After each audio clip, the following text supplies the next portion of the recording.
Hello everyone, welcome to Okul classes. Okul classes में आपका स्वागत है। पिछली क्लास में हमने सेंट्रल एशिया और इंडिया के बीच में रिलेशनशिप को समझा था, जो 5 कंट्रीज है उनके साथ। और अब आज इस क्लास में हम बात करने वाले हैं इंडिया मंगोलिया रिलेशनशिप। तो देखते हैं इंडिया मंगोलिया रिलेशनशिप में क्या है। और आपको मालूम ही होगा कि मंगोलिया जो है, अगर जिनको नहीं मालूम है तो वहाँ पे देख सकते हैं। मंगोलिया एक लैंडलॉक्ड कंट्री है, दो देशों के बीच में ही स्थित है। ठीक है, एक रसिया है और एक चाइना है, उसके बीच में ये सैंडविच एक कंट्री है। आप सैंडविच इसलिए कह रहा हूँ क्योंकि ये दोनों जो देश हैं, इनकी फॉरेन पॉलिसी पे भी, मंगोलिया की फॉरेन पॉलिसी पे भी इन दोनों देशों का काफ़ी बड़ा प्रभाव रहता है। ठीक है, आप मंगोलिया को सिर्फ एक गोभी के जो गोभी डेजर्ट है उसके नाम से ही आप जानते होंगे। और कभी कभी इसकी राजधानी के भी बारे में पूछ लिया जाता है, जिसकी राजधानी है उलान बटोर। ठीक है, अब लेकिन मंगोलिया के जो हमारे भारत के प्रधानमंत्री हैं, और प्रधानमंत्री बनने के बाद मंगोलिया का दौरा उन्होंने किया था एक तरीके से। ठीक है, मंगोलिया की जो फॉरेन पॉलिसी है उसमें हमेशा से दो ही कंट्रीज काफ़ी डोमिनेंट रही हैं। एक रसिया, ठीक है, एक रसिया का डोमिनेशन रहा है और एक चाइना का डोमिनेशन इसमें रहा है। ठीक है, ये कभी रसिया की तरफ झुक जाता है तो कभी चाइना की तरफ झुक जाता है। इसका और कोई तीसरा दोस्त नहीं था। लेकिन बाद में के समय में 1991 के बाद जब यूएसएसआर का डिसइंटीग्रेशन हो गया, तो और चाइना के साथ भी रसिया का संबंध ठीक था। लेकिन उसके बाद से रसिया ने मंगोलिया ने अपने रिलेशनशिप को डाइवर्सिफाई करने की दिशा में सोचना शुरू किया। और इसी डायरेक्शन में, डाइवर्सिफाई करने की ही दिशा में, मंगोलिया ने क्या किया कि एक थर्ड फ्रेंड ढूंढने की कोशिश शुरू करी। थर्ड फ्रेंड, अब वो जो थर्ड फ्रेंड हो सकता है वो या तो यूएस हो सकता है, ठीक है, या फिर इंडिया भी हो सकता है। ठीक, तो मंगोलिया यूएस पे तो ट्रस्ट नहीं किया जा सकता है, लेकिन इंडिया पे ज़्यादा ट्रस्ट किया जा सकता है। तो क्योंकि इंडिया के साथ मंगोलिया का जो रिलेशनशिप है वो काफ़ी प्राचीन काल से भी है, और वो बुद्धिज़्म जो है काफ़ी सेंटर में है इन दोनों देशों के रिलेशंस के बीच में।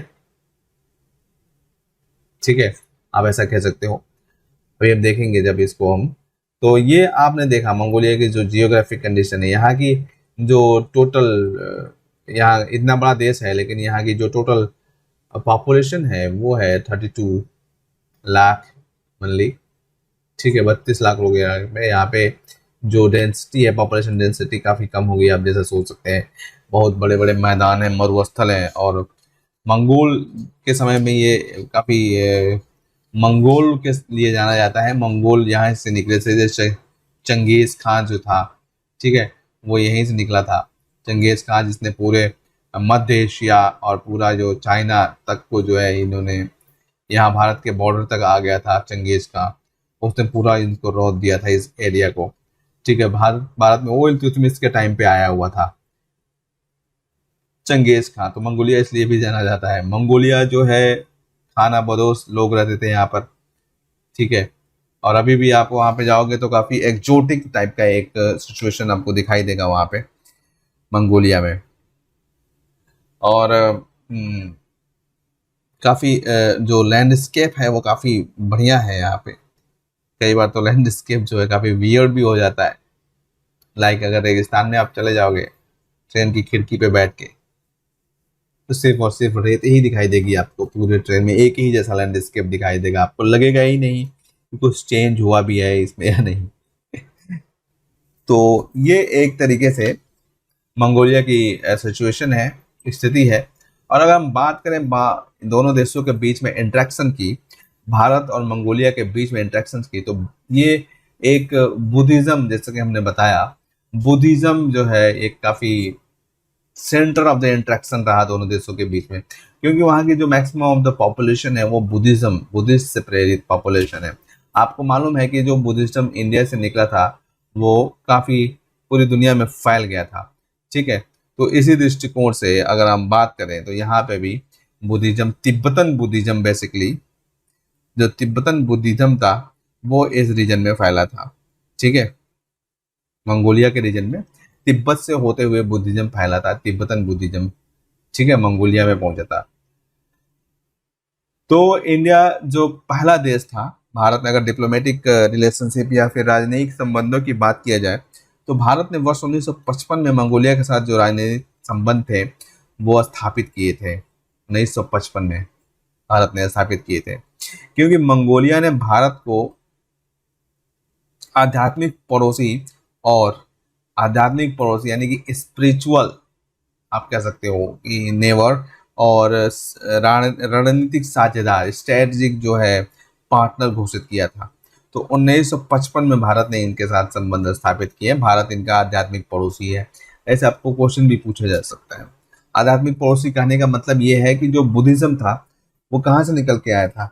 बुद्धिज्म इंडिया से ही तो निकल के आया था, और बुद्धिज्म कहाँ पहुंचा? तिब्बत होते हुए मंगोलिया पहुंचा था। तो इस दृष्टिकोण से भारत आध्यात्मिक पड़ोसी है। बुद्धिज्म वो बुद्ध थे, उनका जन्म जो है नेपाल की तराई में हुआ था, जो इंडिया में, ठीक है, इंडिया के से सटा हुआ रीजन जो है आप कह सकते हो वर्तमान में, लेकिन उस टाइम पे वो इंडिया ही था। कपिल वस्तु के साक्या और ये सब जो थे रीजन थे, तो यहाँ पे हुआ था। तो बुद्ध का जन्म यहाँ पे हुआ था और बुद्धिज्म यहीं से फैला था। तो एक तरीके से जो है वो आध्यात्मिक पड़ोसी हुआ। और अगर यहाँ बुद्धिज्म, वहाँ के जो ग्रंथ हैं, जो वहाँ के ग्रंथ है बुद्धिज्म के, मंगोलिया के, वो कहाँ से प्रेरित होकर के लिखे गए थे? तो यहाँ इंडिया के जो ग्रंथ थे उनसे तिब्बतन ग्रंथ, जो लामा तारानाथ का नाम सुना होगा आपने, तग्यूर लिखा था उन्होंने। इसी तरीके से वहाँ से मंगोलियन कंजूर एक लिखा गया था। अभी हम इसमें बात करने वाले हैं आगे। तो ये बुद्धिज्म जो है काफ़ी इन्फ्लुएंस्ड है इन दोनों रिलेशंस के बीच में। 2015 में एक इस नीति के तहत पहली बार भारत के प्रधानमंत्री मंगोलिया गए थे। 2015 में Mongolia witness the first ever visit of the prime minister as the part of India's act east policy. ठीक है, चूंकि अब इंडिया, आप सोचोगे कि एक्ट ईस्ट में कैसे आता है इंडिया, तो मंगोलिया की अगर आप मैप में लोकेशन देखोगे, ठीक है, तो वो इंडिया के ईस्ट में ही आता है। ये देखो आप एक तरीके से, ठीक है, ये ऐसा नहीं है कि इसको हम नॉर्थ ही मान लेंगे। एक तरीके से कहा जाए तो नॉर्थ ईस्ट में आता है, ठीक, लेकिन एक्ट ईस्ट पॉलिसी में इसको भी हम कवर कर सकते हैं। तो ये कवर किया गया था यहाँ पे, आप यहाँ पे देख सकते हो, ठीक है।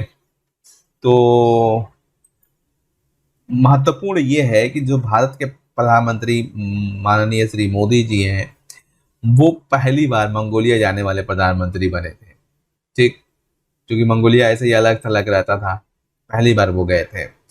बात किया जाए अगर अंतर्राष्ट्रीय सहयोग की, तो मंगोलिया ने जो है राष्ट्र सुरक्षा परिषद यानी कि यूनाइटेड नेशन संयुक्त राष्ट्र सुरक्षा परिषद की स्थायी सीट के लिए भारत की सदस्यता हेतु समर्थन करने का अपना जो वादा है उसको फिर से कहा है कि हम अपने वादे पे कायम हैं, हम उसको पूरा जरूर करेंगे, ठीक है।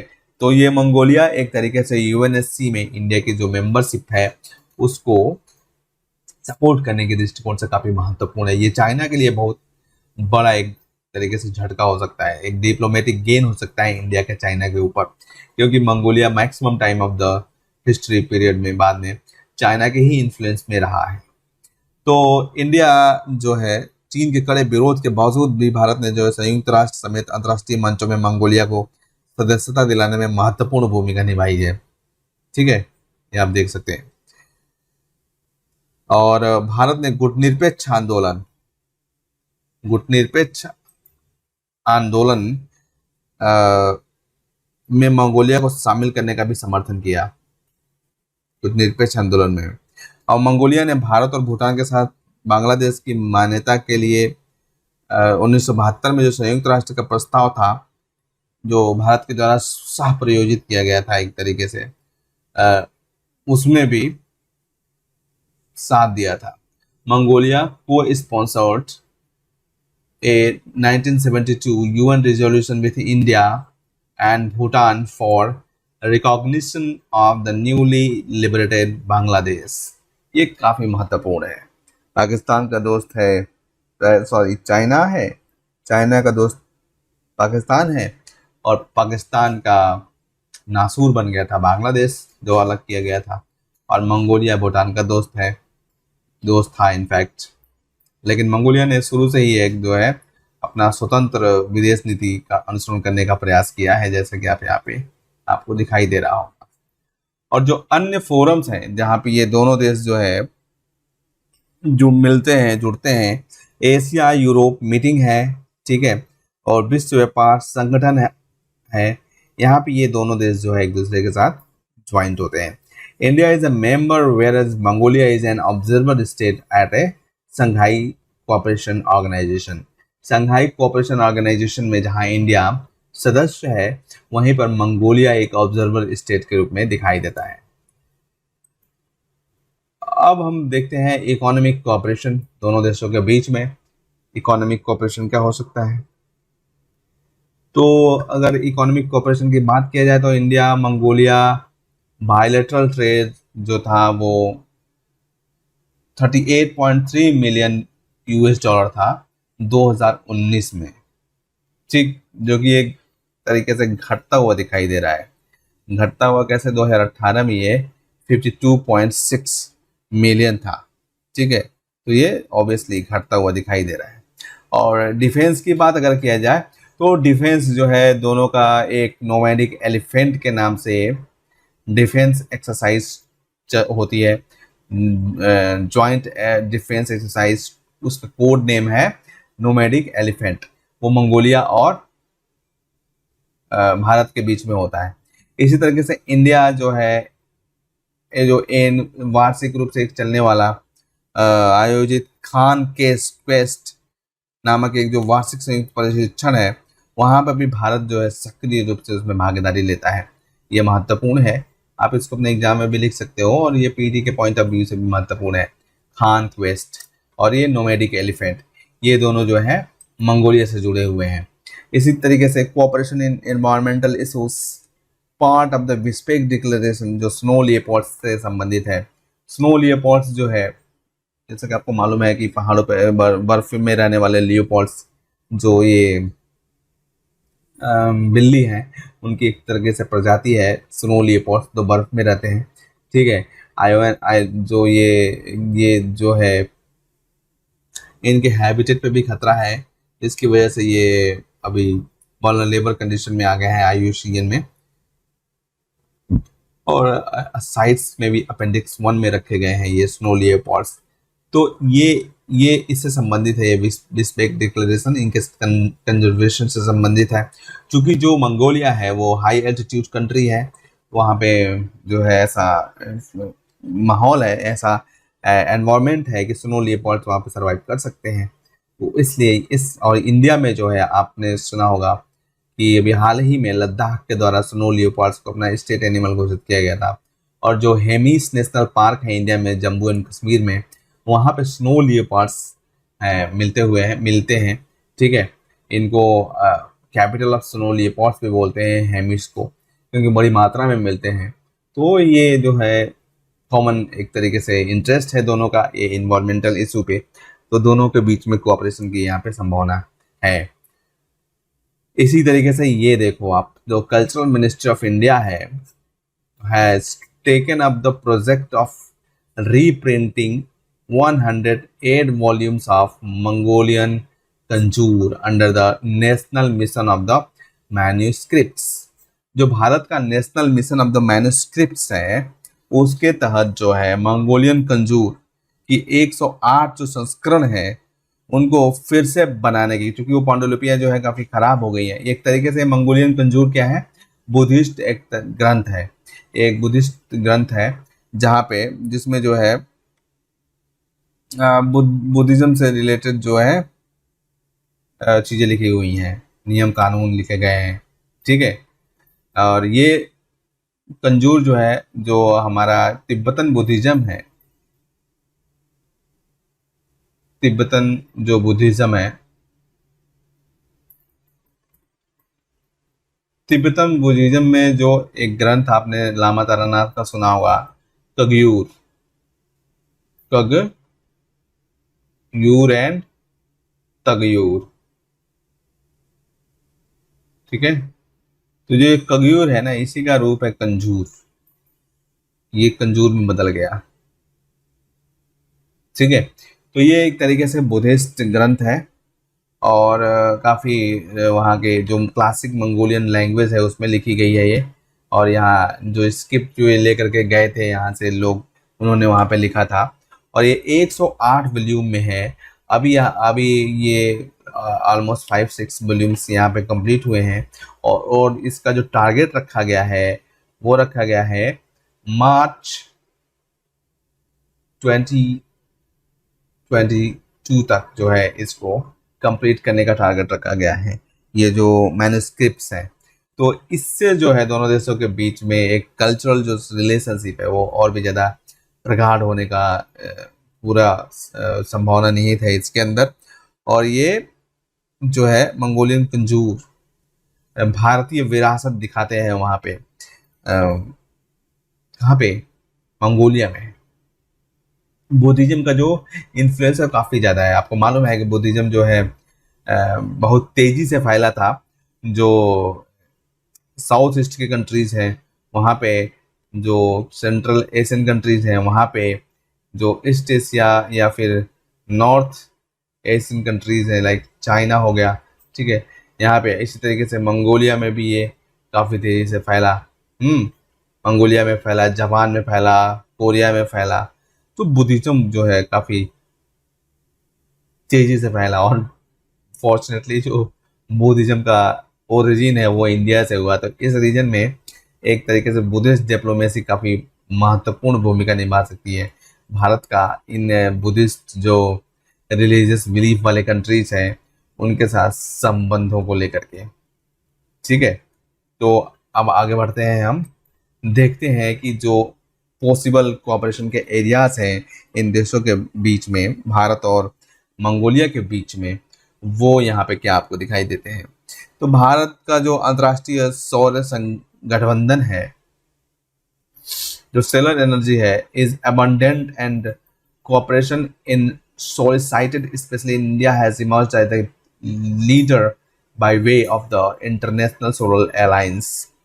तो जो सोलर अलायंस है और जो अन्य नवीकरणीय ऊर्जा परियोजनाओं के माध्यम से सौर ऊर्जा में जो अग्रणी बनकर उभरा है भारत, ऐसे में दोनों देशों के द्वारा सौर ऊर्जा के क्षेत्र में सहयोग किया जा सकता है। ठीक है, इसी के साथ तरीके से जो है मंगोलिया में जो खनन क्षेत्र है, माइनिंग का जो सेक्टर है, यहाँ पे कॉपर और यूरेनियम आदि जो है ना, ये मिनरल्स और जो ये मेटल्स हैं, इन दोनों देशों के बीच में सहयोग की काफ़ी संभावना है कॉपर और मिनरल को, यूरेनियम को लेकर के। यूरेनियम को की इंडिया को काफ़ी ज़रूरत है यूरेनियम की। जैसे कि हम जानते हैं कि हमारे जो परमाणु रिएक्टर्स हैं उनके लिए फ्यूल का ये काम करता है यूरेनियम। क्योंकि हमारे पास थोरियम की बहुत पर्याप्त मात्रा है, लेकिन थोरियम सिर्फ अपने आप में ही एक फ्रेजाइल मटेरियल नहीं है, वो फिजाइल मटेरियल नहीं है।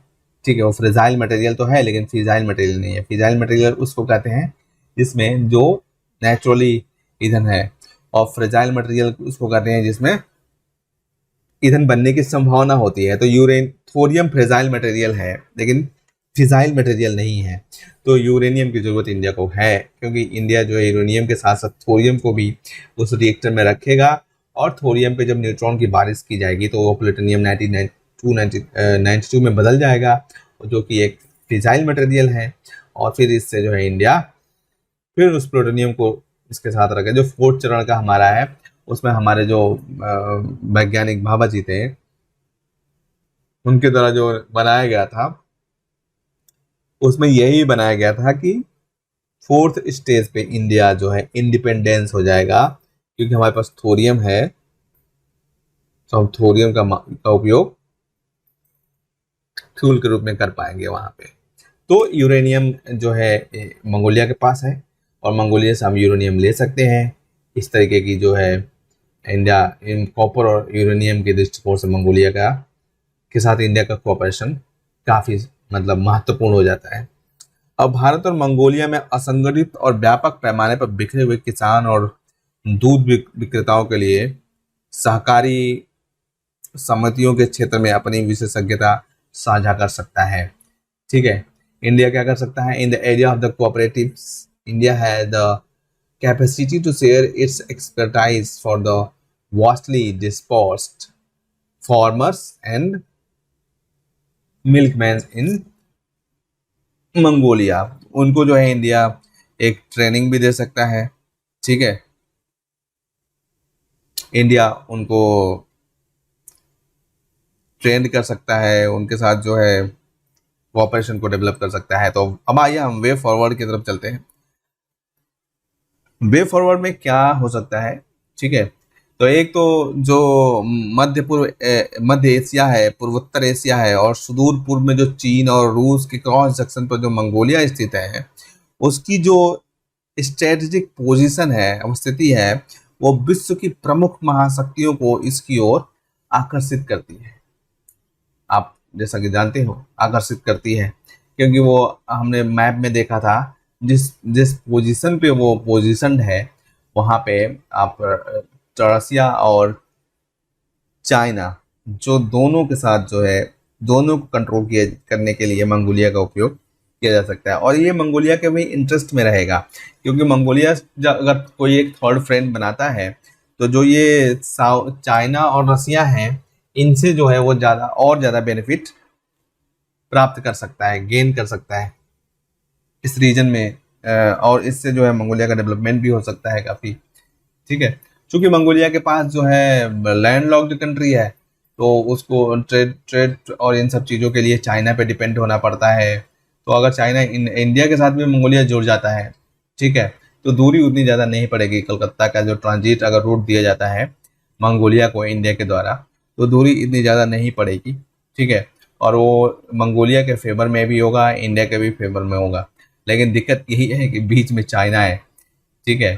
तो चाइना अगर मंगोलिया ट्रांजिट रूट इंडिया के लिए लेता है, इंडिया से लेता है, तो ये चाइना के लिए दिक्कत हो सकती है। चाइना इस पर ऑब्जेक्शन कर सकता है, फिर कैसे आएगा, फिर तो दिक्कत है। घुमा करके आना पड़ेगा। लाइक घुमा करके आने का मतलब है सेंट्रल एशिया होते हुए, जो कि वो भी पॉसिबल नहीं है, बहुत लंबा रूट पड़ जाएगा। लेकिन फिर भी इंडिया के साथ अगर इनका कोऑपरेशन बढ़ता है, तो जैसा एयर कॉरिडोर सेंट्रल एशिया के साथ डेवलप किया जा रहा है, वैसा इसके साथ भी डेवलप करने की बातचीत हो सकती है, ठीक है। इसी तरीके से जो भारत और मंगोलियाई संस्कृति की साझी विरासत को संरक्षित करना और बढ़ावा देना जरूरी है, और यह भविष्य में दोनों देशों के हितों को बढ़ावा देने में भी काफ़ी सहायक हो सकता है। जो भारत मंगोलियाई संस्कृति की साझी विरासत रही है, जैसा कि बुद्धिज्म तो हमने बात करी ही थी, ठीक है। इसी के साथ जो है बुद्धिज्म के साथ जो है बुद्धिस्ट जो ट्रेडिशन है, वो भी वहाँ पे पहुँचा है। और वो इंडिया का एक तरीके से जो भी बुद्धिस्ट कंट्रीज होते हैं ना, उनका अगर बुद्धिज्म की बात अगर हम करें, बुद्धिज्म के जो ओरिजिन कंट्री है इंडिया, यहाँ पे काफ़ी जो है कह सकते हैं कि डीप रिलेशंस होता है, क्योंकि वो एक तरीके से यहाँ पिलग्रिमेज है इनके लिए, एक तीर्थ स्थल है। जैसा कि ये मक्का मदीना जो है, ठीक है, मक्का मदीना ये सऊदी अरबिया है, मुसलमानों के लिए है, वैसे ही इंडिया जो है बुद्धिस्ट के लिए है। यहाँ साउथ ईस्ट एशिया से भी आते हैं बुद्धिस्ट अनुयायी, जापान जो है, और ये यहाँ से इन्वेस्टमेंट भी होता है इन दोनों देशों के बीच में, ठीक है। जो भी बुद्धिस्ट कंट्रीज़ हैं, वो यहाँ पे बुद्धिस्ट टूरिस्ट जो प्लेसेस हैं, उसके डेवलपमेंट के लिए काफ़ी निवेश भी करते हैं, और वो काफ़ी अच्छा होता है। इनफैक्ट एक तरीके से इंडिया में इंफ्रास्ट्रक्चर को डेवलप करने के लिए और एफडीआई को अट्रैक्ट करने के लिए। तो जो बुद्धिस्ट डिप्लोमेसी है इंडिया की, बुद्धिस्ट डिप्लोमेसी, ये काफ़ी प्लस पॉइंट है इंडिया के लिए। इस पूरे रीजन में इंडिया को अपना एक अपर हैंड या गेन हासिल करने के लिए बुद्धिज़्म को एक डिप्लोमेटिक टूल के रूप में डेवलप किया जा सकता है, जो कि इंडिया के सॉफ्ट पावर को रिप्रेजेंट करता है, सॉफ्ट पावर को। क्योंकि वहीं पे चाइना जो है, चाइना हार्ड पावर पॉलिसी का प्रयोग इस रीजन में करता है, दिखाई देता है कई बार, ठीक है। जैसे कि अभी आप देखोगे कि वो न्यू मैरीटाइम रूल्स लेकर के आया है दक्षिणी चाइना सी सागर में, जिसमें उसके द्वारा ये कहा जा रहा है कि वो इस रीजन पे पूरा का पूरा अधिकार उसका ही है, और वो ऐतिहासिक अधिकार है, ठीक है। तो इस तरीके की चीज़ें इंडिया बुद्धिज्म को as a soft power diplomacy use करके नियंत्रित कर सकता है। जैसा कि आप इतिहास से अगर कुछ सबक लेना चाहे तो अशोक ने किया था धम्म के माध्यम से। तो आज के लिए बस इतना ही। फिर अगली क्लास में हम अब वेस्ट एशिया की कंट्रीज के साथ इंडिया के रिलेशनशिप को देखेंगे, जो आपके एग्जाम के लिए काफ़ी महत्वपूर्ण होगा। तो अगर आपने अभी तक हमारे चैनल को सब्सक्राइब नहीं किया है तो जल्दी से कर लीजिए और साथ ही बेल आइकन को प्रेस कर लीजिए ताकि आपको हमारे आगे आने वाले वीडियोस के नोटिफिकेशन समय समय पर मिलते रहें। अगर आपको इस टॉपिक में समझाए गए किसी भी कॉन्सेप्ट को लेकर कोई भी क्वेरी है तो आप नीचे कमेंट सेक्शन में लिख सकते हैं। मैं खुद पर्सनली उसका रिप्लाई 24 घंटे के भीतर करूंगा। आप हमें सुझाव भी दे सकते हैं ताकि अगर जरूरत पड़े तो हम इसमें सुधार कर सकते हैं। आप हमसे हमारी ओकुल वेबसाइट, हमारे फेसबुक पेज, ट्विटर पेज और टेलीग्राम चैनल या फिर ईमेल के माध्यम से भी जुड़ सकते हैं। ये सभी लिंक्स नीचे डिस्क्रिप्शन में दिए गए हैं। और इन वीडियोस को अपने दोस्तों के साथ, अपने कलीग्स के साथ शेयर करना नहीं भूलें ताकि इनसे उनकी भी हेल्प हो सके। इस सेशन में हमसे जुड़ने के लिए आपका धन्यवाद। मिलते हैं अगले सेशन में बहुत जल्द। तब तक ओकुल के साथ लर्निंग को एंजॉय करते रहें। आपका दिन शुभ हो। Thank you so much.